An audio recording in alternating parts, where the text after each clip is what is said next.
Le Béarn peut-il devenir le nouvel Eldorado immobilier du monde d'après? Telle est la question de cette première webconférence de l'immobilier. Bonjour à vous toutes et bonjour à vous tous. Soyez les bienvenus si vous nous rejoignez, quelle que soit l'heure, sur le site de la République des Pyrénées.fr, sur sudouest.fr. Très heureux de vous accueillir au cœur du pavillon des arts, transformé pour accueillir ces webconférences de l'immobilier organisées par les quotidiens du Béarn, avec évidemment le renfort de la régie Sud-Ouest Publicité pour réaliser le tour de table qui va non seulement constituer le cœur du débat lancé cette semaine, mais également le cœur du débat qui aura lieu la semaine prochaine et celui la semaine d'après, puisque nous sommes partis pour 3 webconférences de l'immobilier. La première, j'aurai le plaisir de l'animer avec Bruno Robaly de la République des Pyrénées, avec Olivier Bonnefond du journal Sud-Ouest. Merci à tous les deux. Merci à vous d'être parmi nous. Bruno, pourquoi cette nouvelle formule d'abord des webconférences de l'immobilier en lieu et place du traditionnel rendez-vous que nous fixons depuis des années maintenant au Palais Beaumont au printemps? Oui, bonjour Eric. C'est vrai que tous les ans, depuis 5 ans, la conférence de l'immobilier est un grand rendez-vous pour toute l'économie et notamment pour l'immobilier qui est un sujet marqueur pour nos lecteurs. Ça fait partie, Olivier acquiescera, ça fait partie des sujets les plus lus par l'ensemble des lecteurs de l'ensemble des journaux du groupe Sud-Ouest, parce que c'est une opération qui est menée par l'ensemble du groupe Sud-Ouest. Il y a évidemment la République, l'Éclair, Sud-Ouest, mais aussi la régie publicitaire, Sud-Ouest Publicité. Et tous les ans, on mobilise des partenaires qui nous sont fidèles et qui permettent de faire ce panel, ce focus sur l'actualité de l'immobilier. Covid oblige, au mois d'avril, nous étions encore tous confinés et oui, il était impossible de faire notre conférence de l'immobilier comme tous les 5 ans au Palais Beaumont. Et donc il fallait innover et grâce au soutien aussi d'Éric Dournès et de Créasud, nous avons décidé de faire ces webconférences, ces 3 webconférences sur 3 sujets particuliers, nous y reviendrons, qui viennent accompagner le supplément qui a été publié le mardi 16 juin, un supplément de 12 pages qui balaie déjà les questions et qui sert un peu de fondement à ces 3 conférences. Et voilà pourquoi pour nous ce rendez-vous essentiel, malgré les circonstances, il était important que nous le conservions et que nous innovions pour permettre d'informer l'ensemble de nos lecteurs et aussi la présence des partenaires en témoigne, l'ensemble du monde économique qui est sensible au sujet de l'immobilier. Votre phrase classique, quand l'immobilier va, tout va, quand le bâtiment va, tout va, ça se... Vous avez raison, avec quelques mots, moi, si vous voulez, je vous tiens 10 années, au moins 10 ans. Olivier, vous arrivez avec la fraîcheur d'ailleurs du nouveau sur ce territoire. Le Béarn, nouvel Eldorado. Pour vous, professionnellement d'ailleurs, vous vous êtes dit ça en venant ici, retravailler au sein de la rédaction Sud-Ouest? Alors, on vient souvent travailler par devoir, ouais, mais effectivement, il y a une qualité de vie ici que tous les interlocuteurs autour de la table, de cette table ronde, vont pouvoir confirmer, qui est extraordinaire. En fait, moi, j'ai eu la chance, parce que j'avais une grand-mère béarnaise, de découvrir Pau à plusieurs étapes ces 40 dernières années, même un peu plus. Et en fait, je trouve que la ville a beaucoup changé. La ville est devenue très attractive. Et en plus, avec des projets qui constituent, comme les transports, le vélo, peut-être l'avenir et les aspirations aussi d'une nouvelle population. Donc on va balayer tout ça à travers ce thème qui, effectivement, est lié à l'actualité récente de cette crise sanitaire dont on n'est toujours pas complètement sorti.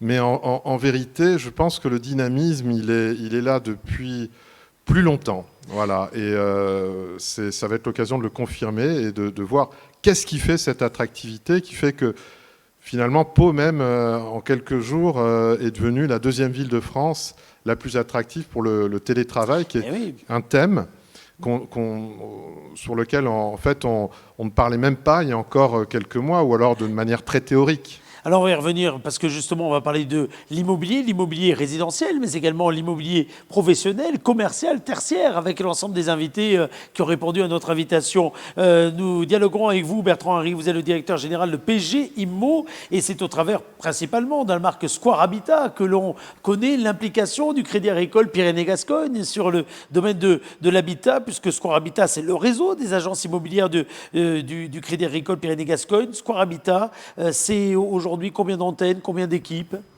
Aujourd'hui, le réseau Square Habitat Pyrénées-Gascogne se déploie sur l'ensemble des territoires des départements 64, 65 et 32 et l'ouest du 31.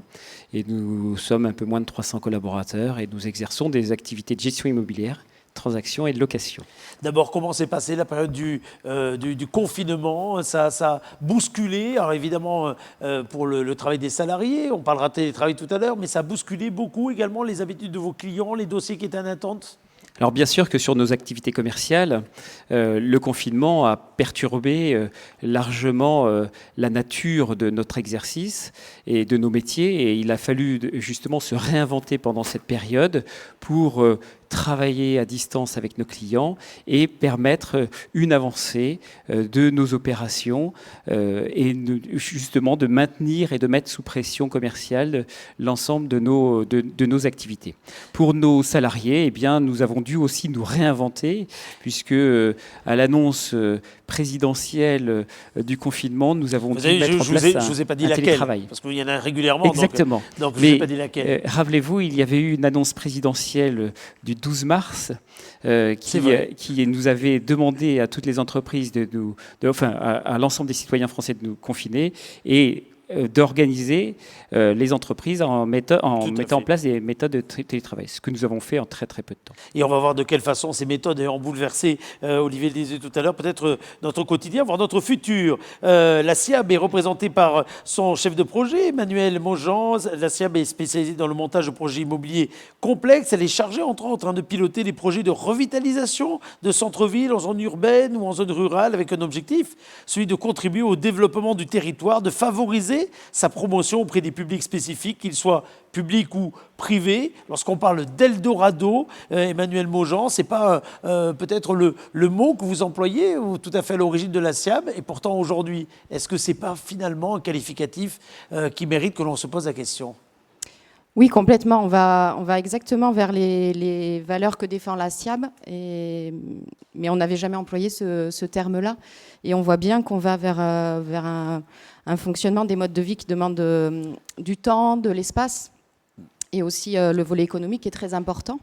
Et c'est pourquoi notre action qui veut promouvoir la qualité de vie, le confort dans l'habitat, correspond totalement aux évolutions actuelles.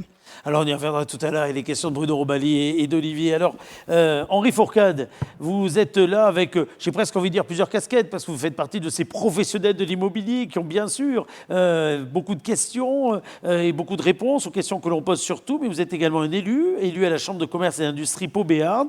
La Chambre qui a développé plusieurs services pour accompagner l'installation des sociétés, dont une bourse de l'immobilier d'entreprise qui fédère les professionnels. Est-ce qu'aujourd'hui, plus que jamais, un établissement consulaire comme une chambre de commerce, avec son rôle de proximité, est un maillon important pour être le relais finalement de tous les porteurs de projets, les grands, les petits, ceux de toute taille?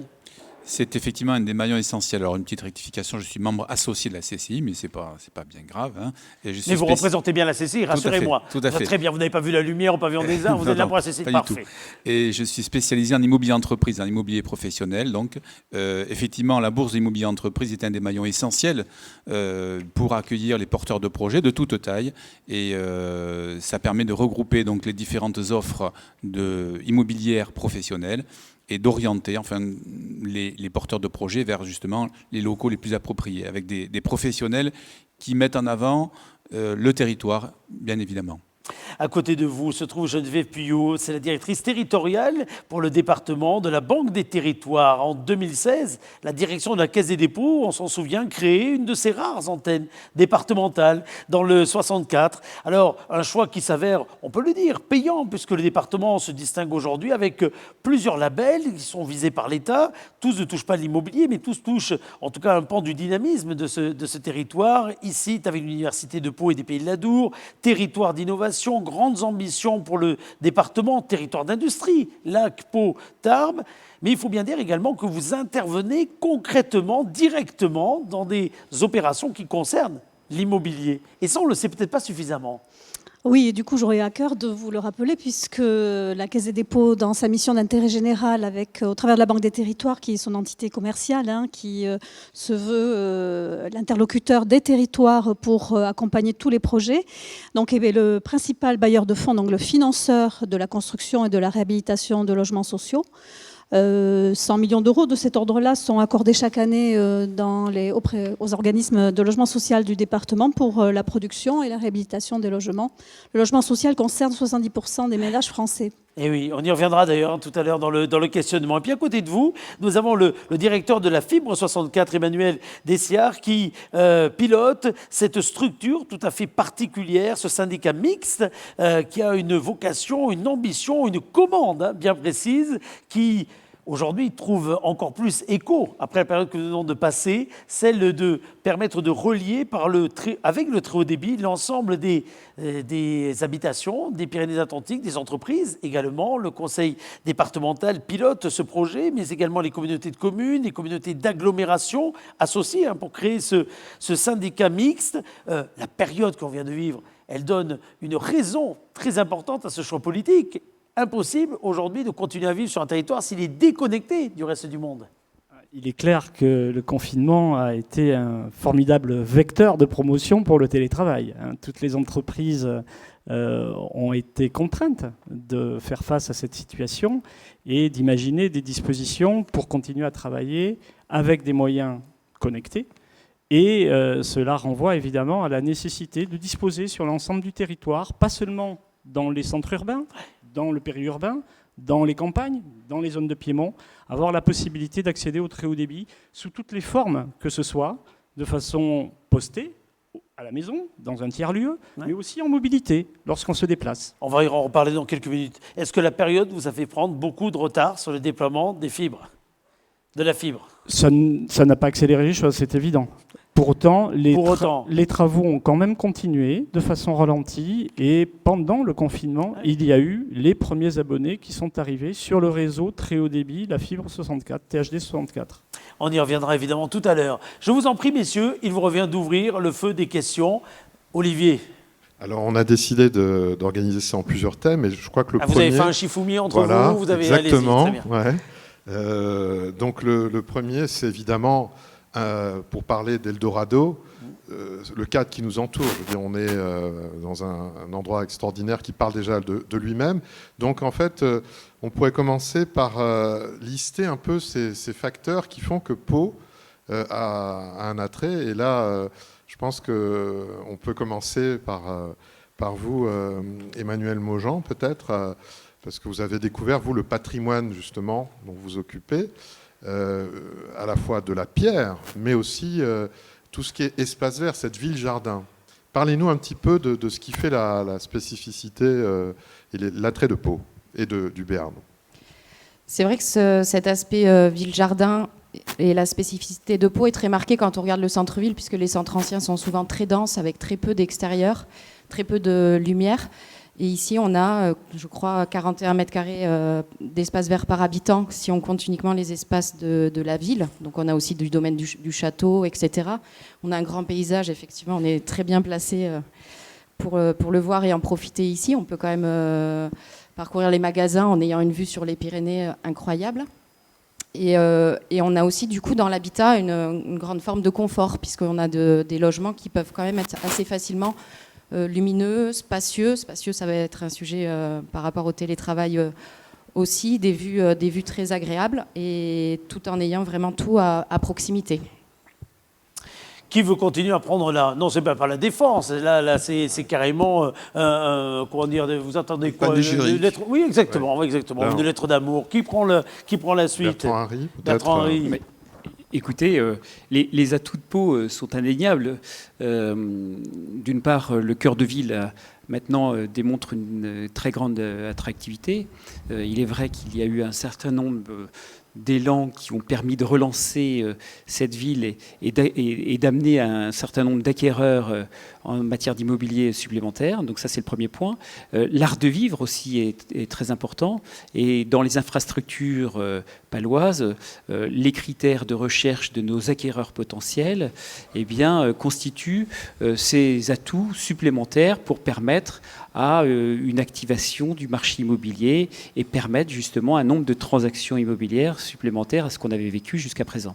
Donc il est vrai que depuis ces 3 dernières années, nous avons eu une évolution croissante des transactions sur l'agglomération paloise et sur le Béarn en règle générale, nous permettant d'affirmer que le territoire est une valeur attractive pour un certain nombre d'acquéreurs. Je vais porter un petit nuage peut-être dans ce ciel bleu. Je veux peut-être poser la question à Henri Fourcade, qui a sa casquette de CCI. Le fait quand même qu'il y ait parfois des difficultés de transport, parce qu'on se rend compte quand même qu'on est à plus de 4 heures de Paris en train. On a vu récemment, l'actualité récente l'a montré, des difficultés avec les liaisons aériennes avec Paris. C'est pas un bémol un peu dans ce tableau un peu idyllique que l'on vient de tracer ? Alors, les récentes liaisons qui ont été, les liaisons qui ont été supprimées sont récentes, mais vont être remises au goût du jour, paraît-il. Donc, c'est un atout important. Malgré tout, il me semble qu'il y a quand même encore assez de rotation pour que les chefs d'entreprise puissent faire justement ces liaisons avec la capitale et Pau. Alors c'est vrai que c'est essentiellement beaucoup de salariés du groupe Total qui utilisent ces liaisons, mais pas seulement. Et c'est un atout, en tout cas. C'est un critère de recherche lorsque des chefs d'entreprise souhaitent s'installer dans une région. Bien évidemment, la qualité de vie, mais et c'est vrai, les infrastructures et les transports. Alors moi, je voudrais demander à Geneviève Puyot, qui manie, je pense, assez bien tout ce qui est statistiques, chiffres. On a découvert qu'en fait, il y avait plus de professions intellectuelles, d'indépendants en Béarn. Donc c'est un signe. Est-ce qu'éventuellement, vous avez justement perçu ce phénomène ? Alors, très directement, je me fie à ce que vous dites. Ce à quoi ça renvoie, c'est quand même un effet, un indicateur supplémentaire assez significatif de l'attractivité et du dynamisme de ce territoire. Vous savez, la loi croissance, dite loi Macron, a autorisé la création de nouveaux offices notariaux dans un dispositif qui a été conçu sous l'autorité de la concurrence et qui attribuait les autorisations d'installation nouvelles en fonction de critères de dynamisme du territoire. Je peux vous témoigner que ce sont 40% d'offices notariaux supplémentaires qui ont été créés en 2 ans. Et donc, on a donc une couverture aujourd'hui, évidemment, avec une concentration plus forte sur la côte, mais qui n'est pas neutre sur l'agglomération paloise, où les jeunes notaires, c'était plutôt eux qui étaient la cible de cette mesure, ont pu s'installer. Et comme nous les accompagnons dans leur installation, nous accordons des prêts pour qu'ils puissent s'installer, c'est que nous faisons confiance dans le projet d'entreprise et que nous considérons qu'il y a tous les facteurs pour que les offices prospèrent. On va continuer ce tour de table. On va voir des gens évidemment extrêmement convaincus. Mais personne n'a encore parlé des prix. Alors c'est parce que les prix sont attractifs que le territoire est attractif, ou c'est parce que le territoire est attractif. Enfin, on peut le tourner dans tous les sens. Mais les prix, Monsieur Harry en particulier, c'est quand même un facteur important dans le choix. Oui, c'est vrai que le problème est cornélien, mais il n'empêche que le prix, ça va être l'élément et le critère déterminant du marché entre l'offre et la demande. Et en l'occurrence, vous comprenez bien que c'est ce qui va déterminer l'activité des demandeurs de logement et des vendeurs. Et ce prix, aujourd'hui, tel qu'il est pratiqué sur la Pau et l'agglomération paloise, est très, très attractif. Je défie d'ailleurs quiconque de retrouver les infrastructures qu'on peut retrouver à Pau, dans une ville moyenne telle que Pau peut proposer, des infrastructures aussi aériennes, des infrastructures ferroviaires permettant justement d'accentuer le télétravail pour les personnes qui seraient en liaison avec des sièges sociaux parisiens, de pouvoir aussi bénéficier d'un cadre de vie qui permet aussi d'alimenter une vie personnelle complète. Et donc, ces éléments-là permettent aujourd'hui on va dire, d'attirer un certain nombre d'acquéreurs potentiels qui seront d'autant plus marqués par un prix attractif. Oui, concrètement, le prix moyen, c'est 1 500 € dans l'ancien, c'est ça? Et oui. À Pau, et 1 000 à la campagne, à peu près. C'est ça. Grosso modo, vous avez un prix moyen d'environ 1 500 € du mètre carré à Pau. Et donc, sur des prix qui sont aussi supérieurs sur des logements neufs. Pour autant, le logement neuf, eh bien, il a à prendre avec discrétion puisqu'il peut s'apparenter sur des logements en résidence principale comme un logement, un investisseur locatif. Donc, obligatoirement, il va être sorti de la marche. Mais en l'occurrence, le prix des 1 500 €, c'est à peu près ce qu'on retrouve en moyenne sur Pau. Et de 1 000 € en règle générale sur le monde rural de Béarnais. Alors on va aller justement dans le monde rural juste après, mais Emmanuel, prenez le micro. Dans l'ancien de centre-ville, sujet que vous connaissez particulièrement bien, cette fourchette de 2 500 €, vous la qualifieriez comment? Moi, je partage totalement le fait qu'on a la chance d'avoir des prix de ville moyenne, alors qu'on est quand même dans une ville qui est très très bien fournie en équipement, infrastructure, culture, loisirs. Je partage totalement ce point de vue. Et par contre, on parle quand même d'une moyenne de biens qui nécessite quelques travaux de rénovation. Oui, c'est ça. Parce un bien en très bon état. Un bien en très bon état qui a déjà été rénové, prenons dans les quartiers sur lesquels il y a déjà une intervention, la récente. Des quartiers un peu cachés, là, qui reprennent vraiment du poil de la bête. Je vous dis le Hédas, par exemple, mais vous pouvez m'en dire d'autres. Les prix, une fois refaits. Oui, un bien entièrement rénové peut atteindre les 3 000 € du mètre carré, oui. et démarre à 2 200 € à peu près. Donc à 1 600, c'est un compromis dans lequel on aura quelques travaux de rénovation, soit des parties communes, soit des parties privatives. Mais c'est déjà un très bon compromis si on veut influer sur l'aménagement de notre futur logement.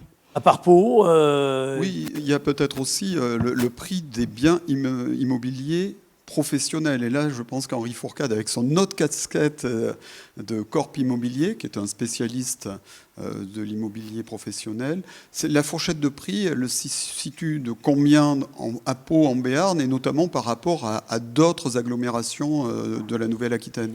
Alors, tout dépend bien évidemment du secteur sur lequel se trouve ce bien, de la situation géographique, mais également des prestations. Je dirais que pour des bureaux, c'est-à-dire des biens tertiaires, le prix du neuf est aux alentours de 2 200 € du mètre carré, hors taxe.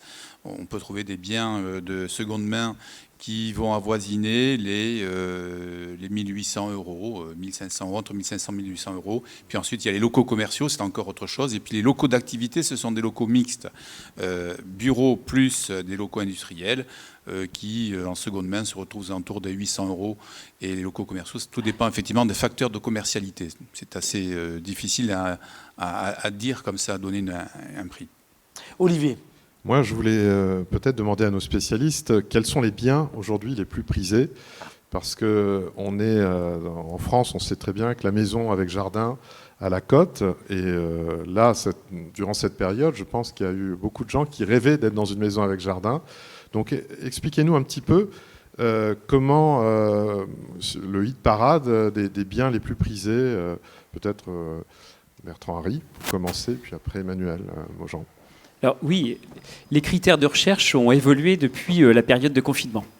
Les portails de recherche nationaux que nous avons consultés ont démontré que 30% de Français supplémentaires avaient consulté avec un critère de recherche maison plus jardin, et donc avec un attrait sur des éléments extérieurs. Donc il est vrai que à partir du moment où vous êtes en appartement à Pau et que vous bénéficiez d'un nombre de mètres carrés d'espace vert supplémentaire par rapport à d'autres villes, ça constitue un attrait supplémentaire lorsque vous achetez dans un appartement. À partir du moment où vous avez aussi des zones pavillonnaires aussi importantes comme Pau et son agglomération peut le proposer, ça constitue aussi un élément important.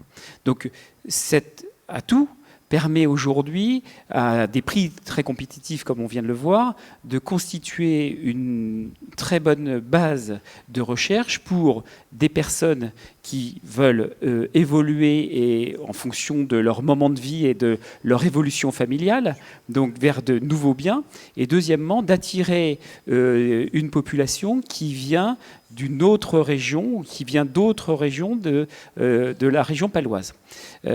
Ceci, on a pu le constater à la sortie, puisque nous avons aujourd'hui environ plus 20 à 25% de notre activité.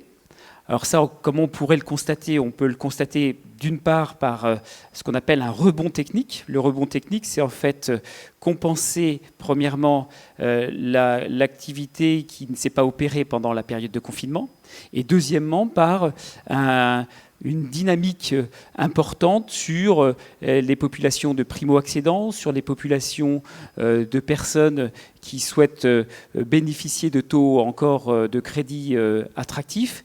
Et donc, l'ensemble fait que ça donne une attractivité supplémentaire du moment. Et il faudra que ça soit confirmé par le reste après l'été. Oui, Emmanuel, vous tenez compte de ces envies des familles ou des personnes qui viennent acheter des biens dans le cadre de vos réhabilitations. Je crois que vous avez plusieurs projets qui tiennent compte de ces nouvelles envies, tant dans la manière dont les appartements sont rénovés que dans le lieu où ils sont rénovés. Je crois qu'il y a notamment des recherches sur les quartiers historiques qui ont un peu de cachet. Quels sont un peu les projets que vous avez actuellement dans ce domaine-là ? Oui, effectivement, on tient compte de ces envies. J'en profite pour rappeler que cette situation, elle confirme la priorité de la lutte contre l'habitat indigne, aussi, parce qu'on parle des prix de l'habitat et des qualités de l'habitat. Avant tout, il n'est plus possible que des personnes occupent des logements dégradés ou soient en suroccupation. Et cette période de confinement a dû être marquante pour qui c'était le cas. Donc ça confirme notre raison d'être de départ. Ensuite, si on dézoome un petit peu, on intervient aussi à l'échelle d'îlots alors le mot n'est pas très joli, mais pour cureter le cœur d'îlot, pour retrouver justement encore de l'espace vert, encore de l'espace, encore de la luminosité. Ça peut se faire aussi à l'échelle d'un immeuble sur lequel toute la parcelle a été bâtie. Ça, c'est essentiel pour produire de l'habitat de qualité. Et ensuite, on s'est effectivement toujours inquiété des espaces extérieurs quand c'est possible, donc notamment lorsque l'immeuble a des galeries béarnaises ou quand on a la possibilité de créer des terrasses, l'accessibilité, parfois on peut mettre un ascenseur, et l'espace, et notamment on a toujours poussé pour des pièces de vie spacieuses et confortables, parce qu'on voit bien qu'au quotidien, ces pièces-là ont beaucoup d'usages, et c'est en train de se développer avec le télétravail. Alors, par le passé, dans les critères de choix, les uns les autres, on voyait bien qu'il y avait en effet l'environnement, qu'il y avait l'école, l'université qui pouvait y avoir tout autour. Bien sûr, l'emploi avait une place tout à fait prépondérante. La connectivité a pris une place de plus en plus importante dans les critères de choix, et c'est sans doute quelque chose qui va perdurer. Ça montre bien que aujourd'hui, plus que jamais, être connecté, que ce soit pour les entreprises, évidemment au très haut débit, mais aussi pour les particuliers, ceux qui aiment lire les journaux en digital, regarder en même temps une série sur une plateforme que nous ne citerons pas en quelques lettres, télétravailler, etc., etc. Ça nécessite qu'il y ait une intervention forte pour que le territoire ne soit pas décroché des autres? Oui, alors elle a commencé il y a déjà pas mal de temps, cette intervention. C'est la fibre optique jusqu'à l'abonné final, c'est le défi des prochaines années. En revanche, par le passé, nous avons, aux côtés du département et des communautés de communes fortement investies, pour le fibrage par exemple, des zones d'activité. Nous avons également beaucoup travaillé dans l'accès au très haut débit par les services mobiles, la 4G, la LTE 4G. Ça, c'est quand même important. On a encore aujourd'hui un bon niveau de connectivité dans les centres-bourgs du Béarn, parce qu'on a investi dans une dorsale en fibre optique qui s'appelle Iris 64, on dispose également d'une dorsale avec Orange, mais qui permet d'avoir des services correct lorsque l'on est dans ces centres-bourgs. Donc aujourd'hui, ce qui nous reste à faire, ce sont les derniers mètres et aller jusqu'aux habitations qui existent ou qui vont se construire. Bruno Ombali. Oui, c'est vrai. Alors, je vais revenir un peu à Pau, parce que je vous rappelle qu'il y a une vingtaine d'années, on parlait de Polywood, avec l'arrivée de la fibre, où Pau était quand même un des pionniers, une ville pionnière. Je ne sais pas pourquoi vous me regardez quand vous parlez de ce nom. Allez-y, continuez. C'est un concept dont nous nous parlions au mi-temps des années 2000. Et à cette époque, il y avait Action qui arrivait, et je crois savoir que Geneviève Puyot, avec la Banque des Territoires, est partie prenante dans ce domaine. Je crois que vous êtes co-actionnaire d'Action. Oui, en effet, je souriais quand monsieur parlait d'Iris 64, parce que nous sommes également dans Iris 64. Et dans cette démarche pionnière de l'agglomération de Pau par son maire de l'époque, qui avait pris en compte cet enjeu majeur de connectique du territoire, et la Caisse des dépôts, qui n'était pas encore la Banque des territoires, c'est un accessoire de la communication, était déjà aux côtés de la collectivité et des opérateurs industriels pour apporter des contributions en capital pour pouvoir consolider les opérateurs qui intervenaient sur ce territoire. Et nous y sommes toujours. Et Olivier, vous rappeliez tout à l'heure, Le Point, qui fait un classement quand même des villes où il fait bon télétravailler. Ce n'est pas le classement habituel des hebdomadaires en parlant d'immobilier. Et voici que Pau arrive en 2e position. Vous avez anglais votre papier dans le supplément sur ce point-là. Oui, avec Duverdier qui résume bien la situation, parce que télétravailler, ça pose d'autres défis. Moi, je pense qu'on n'a pas parlé tout à l'heure quand même des villes satellites, si on peut dire, du Béarn. Est-ce que quelqu'un veut m'en parler, me oui, dire parce un que mot c'est vrai qu'on là-dessus? on est Pau-centré, mais Et parlons oui, des autres villes, parce qu'on l'a à peine effleuré tout à l'heure. Mais si on va du côté de Garlin, de Morlas, de Naï, d'Oleron, d'Orthez, il ne faut pas que je me fâche avec les uns les autres, mais du côté Score Habitat, vous qui maillez très bien ce territoire, ces atouts-là dont on vient de citer l'importance à Pau, le Béarn peut aussi s'en prévaloir en grande partie. Tout à fait. Aujourd'hui, on a vu justement en fin de période de confinement une dynamique sur les régions de Naï et d'Oleron, avec d'ailleurs l'arrivée de populations qu'on n'avait pas l'habitude de voir, qui étaient des Belges ou des Anglais, attirés par les vallées d'Aspe ou d'Ossau, et donc attirés par un cadre de vie, attirés aussi par une région qui leur permet d'accéder très rapidement à la montagne, ou aussi de bénéficier de l'océan assez rapidement, et donc une dynamique qui s'installait. Il faut aussi penser que cette ville d'Oleron ou de Naï, ces villes d'Oleron ou de Naï bénéficient aussi d'un tissu économique qui leur permet aussi d'attirer encore une population. Orthez, on est quand même sur une région qui est quand même plus mesurée, avec un dynamisme immobilier beaucoup plus mitigé. Voilà ce qu'on pouvait dire sur la région Béarn. Oui, Henri Fourcade, dans le supplément que nous avons publié le mardi 16 juin, vous insistiez sur la nécessité d'avoir cette connectivité, d'avoir ces outils numériques. Ça devient peut-être de plus en plus important, notamment quand on a vu l'explosion du télétravail. Comment vous vivez cette période ? C'est effectivement un des critères de recherche lorsqu'un chef d'entreprise, un porteur de projet souhaite s'installer sur un site. C'est une des premières demandes qui intervient, c'est la fibre optique. C'est donc cette connectivité qui est des plus importantes. Il y a évidemment l'accessibilité, les solutions de parking, mais la fibre optique, c'est un des premiers critères. Aujourd'hui, on ne peut plus s'en passer. Du moins, on peut s'en passer. Bon, j'exagère un peu peut-être, mais c'est un des éléments moteurs, un élément important. Mais alors, pour l'entreprise, on l'entend bien, puis depuis longtemps, mais je reviens en particulier, est-ce que vraiment aujourd'hui, avec ce télétravail qui a explosé, avec la cohabitation au sein d'un même foyer, bon, qui a été encore plus renforcé par le confinement, mais de tous les usages, de celui qui doit suivre ses devoirs à celui qui préfère regarder la série américaine à la mode, est-ce que pour le coup, c'est vraiment devenu un critère go-no-go qu'on vous fait remonter ? Alors, c'est vrai que c'est quelque chose qui... et y compris à la campagne. Je vais encore plus loin dans ma question. Tout à fait. Y compris à la campagne. Aujourd'hui, l'organisation du télétravail telle qu'on puisse l'imaginer n'est pas encore définie. Pour une simple et bonne raison, c'est que le télétravail ne pourra exister qu'à partir du moment où il sera légiféré. Et en l'occurrence, les entreprises pourront mettre en place un télétravail de façon efficace à partir du moment où il y aura une mise en place d'un encadrement parfait dans ce dispositif. Et deuxièmement, le télétravail qui constitue des critères de recherche aujourd'hui pour les acquéreurs potentiels ne pourra être aussi confirmé qu'à partir du moment où les liaisons aériennes et ferroviaires seront exploitées à 100%. Il n'empêche que j'ai un exemple tout à fait personnel puisque j'ai consulté tous mes collaborateurs à la sortie du confinement et je leur ai demandé justement quelle avait été leur expérience du télétravail. Et sur les 300 collaborateurs qui ont été consultés, il y en a 100 qui ont répondu.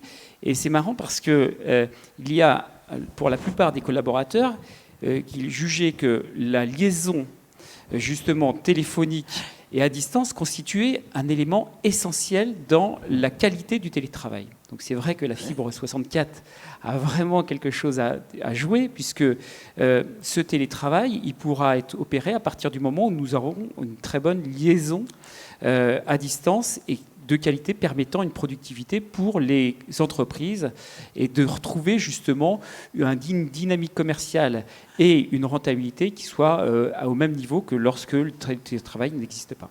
Olivier. Moi, je voulais peut-être évoquer un compromis au télétravail. Ce sont les tiers-lieux, le coworking et tout ce qui est aussi Fab Lab qui se développe. Peut-être Henri Fourcade, vous pourriez nous dire un mot, puisque vous avez évoqué un projet qui me paraît hyper intéressant dans la place du Foirail, avec une transformation d'un ancien commerce en justement un espace de coworking un peu particulier. Oui, tout à fait. On connaît bien évidemment le coworking tertiaire, de bureautique, avec des sites partagés, des locaux partagés, et on voit de plus en plus de sites. Alors c'est la reconversion, je dirais, d'une ancienne épicerie bio en espace coworking, non seulement tertiaire, mais plutôt artisanal, avec des mises en place de machines, outils, et on tend vers une activité artisanale et culturelle. Alors ça se situe parfaitement bien à cet endroit, puisque le quartier du Foirail en devenir va devenir déjà culturel. Donc ce sont des nouveaux espaces de coworking un peu particuliers. On sort des sentiers battus du tertiaire pour aller sur des activités plus manuelles et culturelles.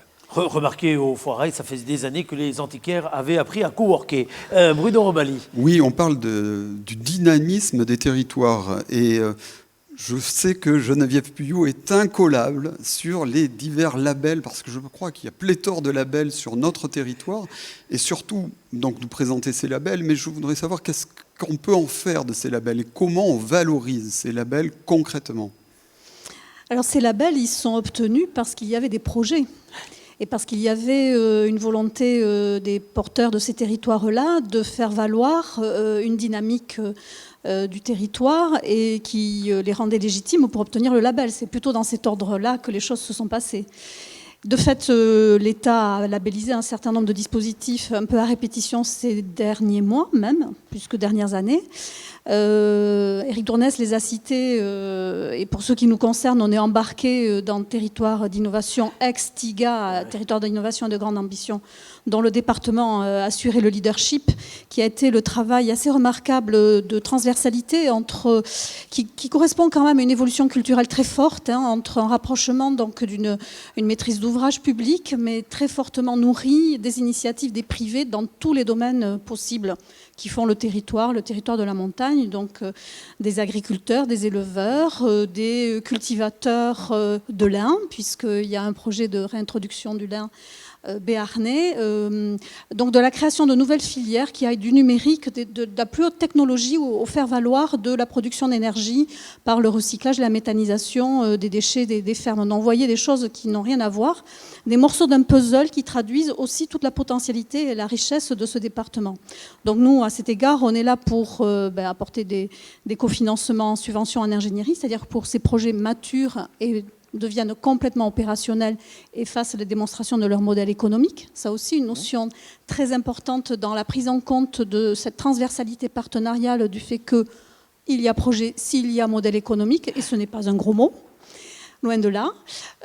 Territoire d'industrie, qui est une initiative, alors territoire d'innovation est copiloté avec l'État au titre du PIA, Programme d'investissement d'avenir. C'est un peu de la terminologie un peu absconse, mais c'est important aussi de se situer dans ce partenariat local et national.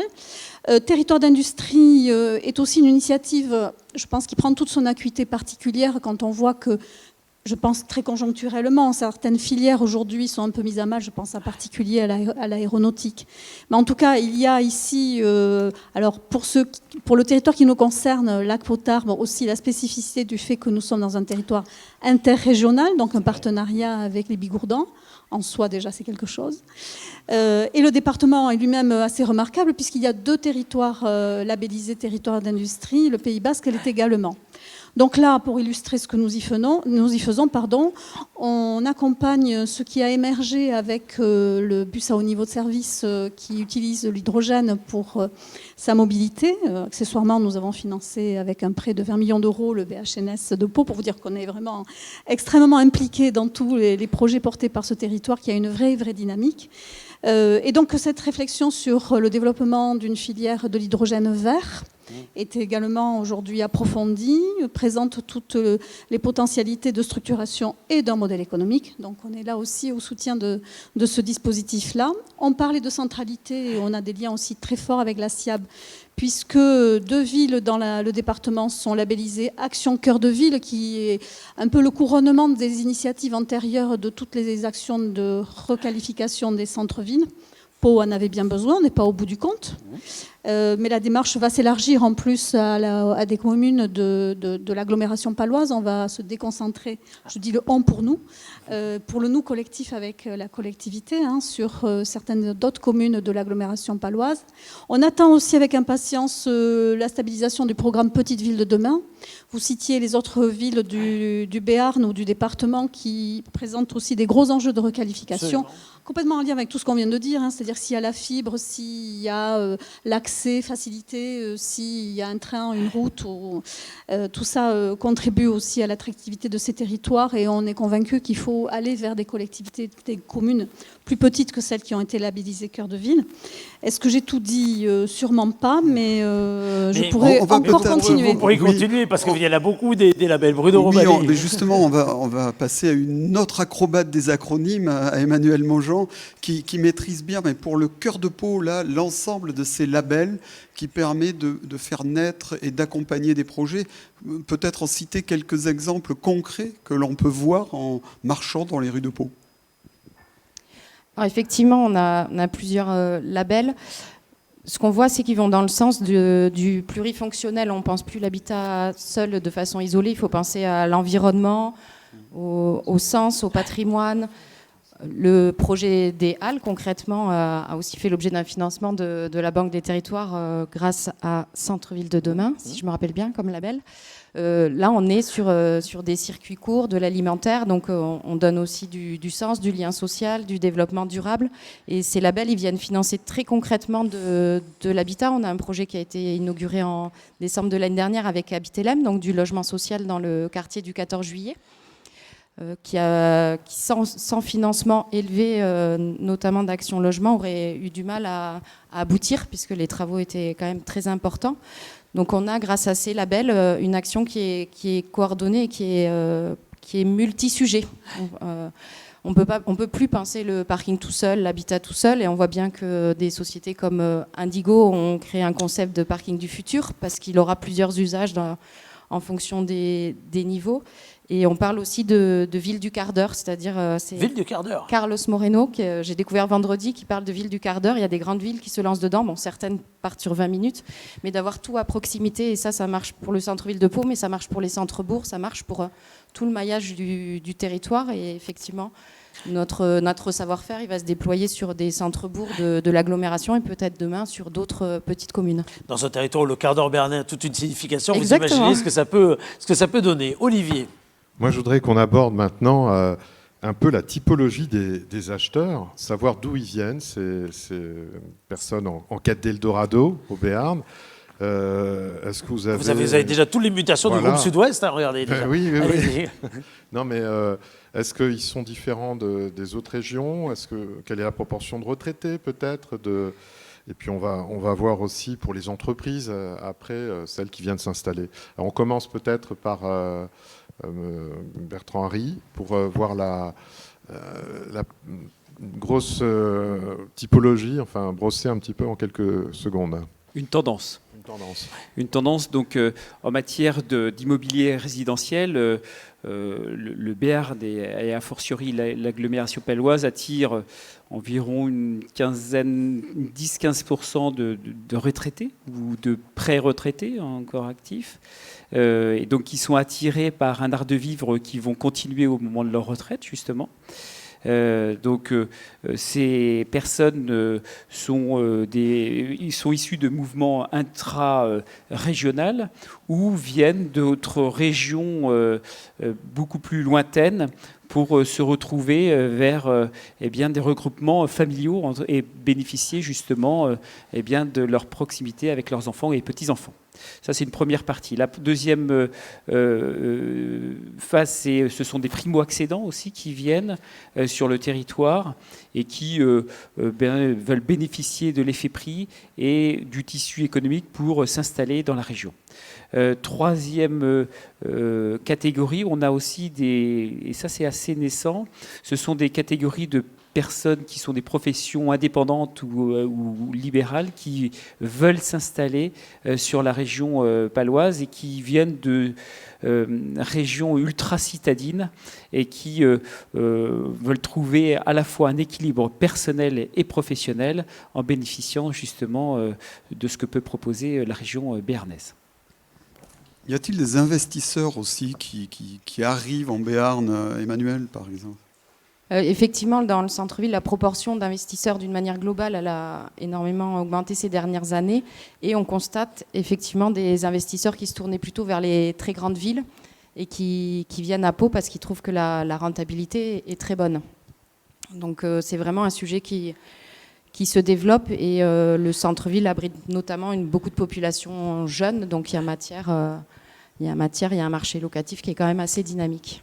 Et du côté des entreprises, ça se passe comment? Je crois qu'il y a des zones qui se dessinent actuellement. Alors, du côté des entreprises, effectivement, le porteur de projet, le chef d'entreprise va rechercher également l'harmonie entre un bassin économique et une qualité de vie, ce qu'il trouve à Pau. Il faut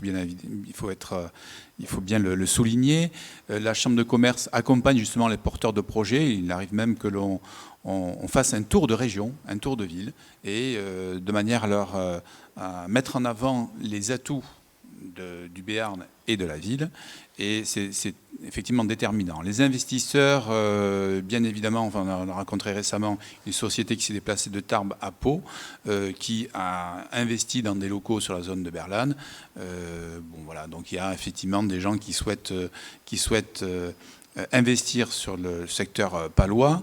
Et on a également des chefs d'entreprise. J'ai une demande concernant une demande récente d'un chef d'entreprise qui souhaitait investir dans l'habitat, dans l'immobilier d'habitat, parce que Bordeaux, les prix étaient, pourtant il est originaire de Bordeaux, il est trouvé prohibitif maintenant. La côte basque, les prix sont élevés également, et pour rester un bon compromis pour tout ce qu'on vient de dire auparavant.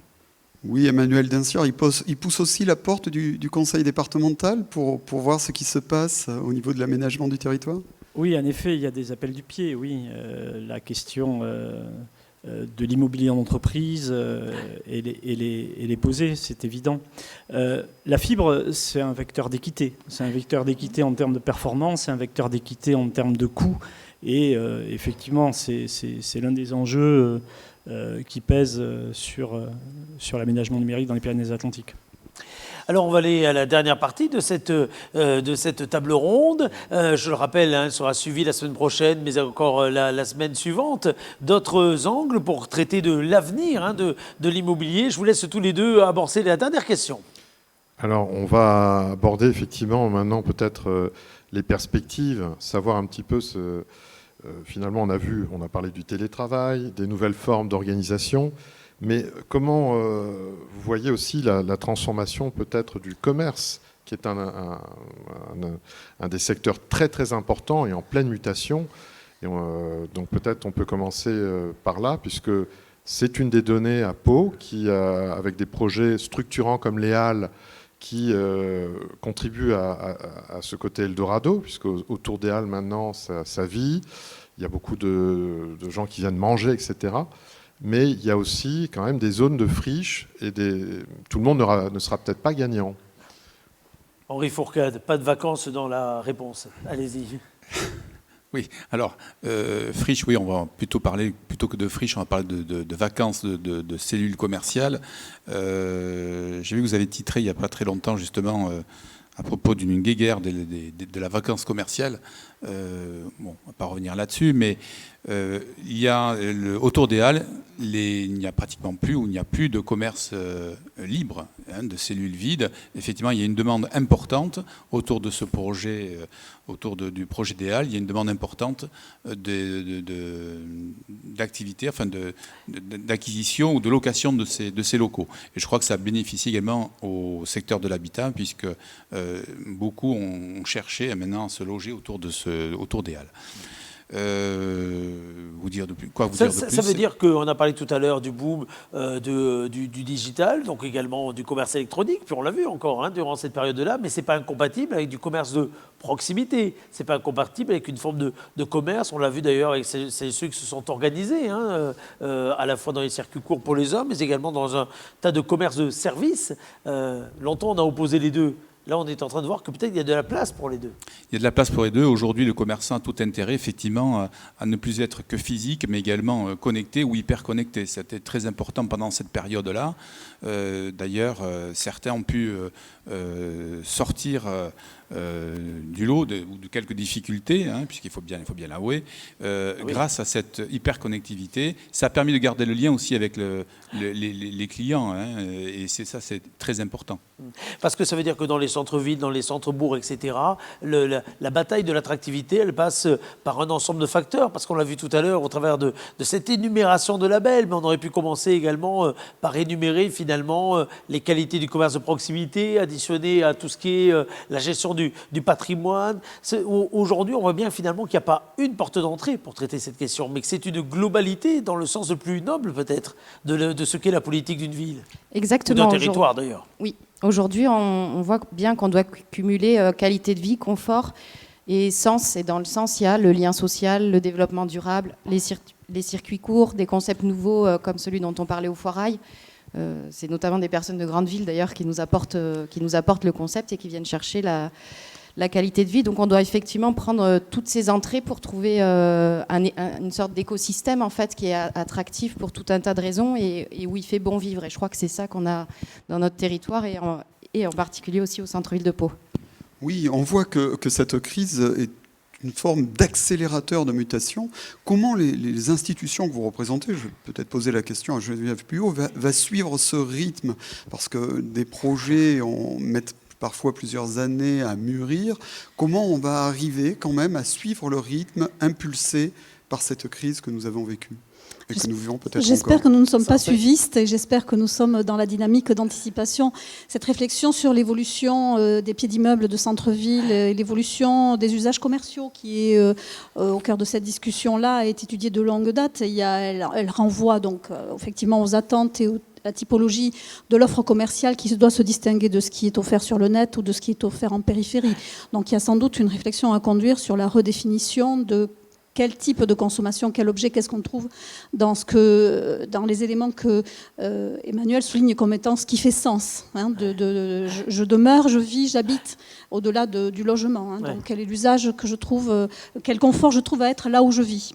Donc nous, on réfléchit à tout ça évidemment de longue date. On est évidemment très impliqués dans la maturation de cette évolution de l'offre, mais aussi dans les modalités de leur faisabilité économique, encore une fois. Oui, parce que j'aurais pu vous tourner la question différemment de celle de Bruno. La crise, là, est-ce qu'elle ne va pas freiner quelque part ces investissements que les uns les autres vous soulignez, qui datent d'il y a quelques années? Est-ce qu'elle ne va pas empêcher d'aller au bout, certes, de ce que l'on sent comme étant des atouts, mais encore faut-il qu'on ait les moyens pour mener ces projets. Je crois que ça va être un accélérateur, surtout. Vous pensez que c'est ça, un accélérateur? Oui, parce que de fait, des dispositifs qui sont plus au goût du jour, qui n'ont plus leur raison d'être parce qu'ils sont concurrencés, vont avoir sans doute très tristement, mais des fins accélérées. C'est bien possible, on a déjà vu.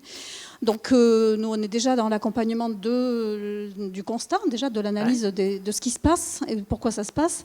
Et puis aussi dans des réflexions plus macro, de dire comment on porte l'immobilier de ces sites-là, dans le cadre de foncières, le cas échéant, qui doivent avoir une certaine échelle, là aussi, pour trouver leur modèle économique, et qui sont un des facteurs de la réussite, de la transformation, de l'occupation de ces pieds d'immeubles, si on parle de ça. Olivier. On n'a pas beaucoup parlé de la montagne. Est-ce qu'éventuellement, il y a un de vous qui veut se lancer sur ce sujet épineux, même si ça serait presque un autre thème, mais ça fait partie de l'Eldorado quand même. Donc, est-ce qu'aujourd'hui, grâce à la FIB notamment, je me tourne vers vous, Bertrand Harry, vous pensez qu'il y a quand même encore un avenir dans les programmes immobiliers, dans il faut réinventer aussi ces stations? Alors oui, quand on parle de montagne, on parle essentiellement pour moi de stations montagneuses, puisque les habitations en basse vallée sont quand même sur des marchés à tendance et à variables très mesurées. Donc tout ce qui représente le marché de l'immobilier de montagne en station de montagne, eh bien là, aujourd'hui, il faudra que ça passe par plusieurs éléments. Le premier, c'est bien sûr d'affirmer ce qu'on évoquait tout à l'heure, la transformation des logements, puisque les logements ne sont plus au goût du jour. Et pour la petite anecdote, la plupart, on lâche des artères de leurs propriétaires. Donc malheureusement, il y a une rénovation de fonds à repenser sur ce point-là. Deuxièmement, il faudra aussi affirmer la connectivité de ces logements pour amener à une population plus jeune, dynamique et qui donne justement l'esprit d'un renouveau et d'une relève. Et troisièmement, c'est aussi d'amener ces stations vers une diversification de leur offre pour attirer une population tant hivernale que l'été et de faire tourner ces stations, entre guillemets, toute l'année. Donc ce sont des enjeux forts. On parlait d'écosystèmes, mais si ces écosystèmes sont mis en place par l'interconnectivité de tous les acteurs du territoire, la réussite peut être possible. Et je pense que ça dépend uniquement de la volonté des hommes là-dessus. Merci. Merci beaucoup. En tout cas, merci aux uns et aux autres d'avoir participé à cette table ronde. La première donc d'une série de 3, vous l'avez bien compris. On va rester d'abord connectés ensemble. C'est un mot qu'on a beaucoup employé depuis le début de cette table ronde, puisque la semaine prochaine, nous serons de nouveau là avec de nouveaux acteurs qui seront autour de la table. On parlera de la relance, de la construction et d'une façon plus générale d'ailleurs, des enjeux et des facteurs de développement du BTP. Et puis, dans 15 jours, nous reviendrons avec un thème qui est tout à fait lié également, parce qu'on se demandera ce que la crise a changé en matière de marché de l'immobilier. Y a-t-il un monde d'après pour le marché de l'immobilier? Acheter, vendre, est-ce le bon moment? Est-ce qu'il y a un coup d'arrêt ou pas? L'avis des professionnels de l'immobilier, mais également de la Chambre de notaires, de tous les acteurs de différentes fédérations sera sollicité avec des intervenants que nous joindrons comme des experts. Je pense à Henri Musicazo qui sera en liaison la semaine prochaine avec nous depuis Paris, qui donnera également sa vision sur l'avenir du logement et l'avenir finalement du bien vivre dans un territoire. Merci en tout cas à Bruno Rebali, merci à Olivier, merci de nous avoir accompagnés, vous toutes et vous tous. Et chers amis, vous restez fidèles évidemment aux programmes à la fois digitaux mais aussi au contenu papier de la République de l'Éclair du Sud-Ouest. À la semaine prochaine.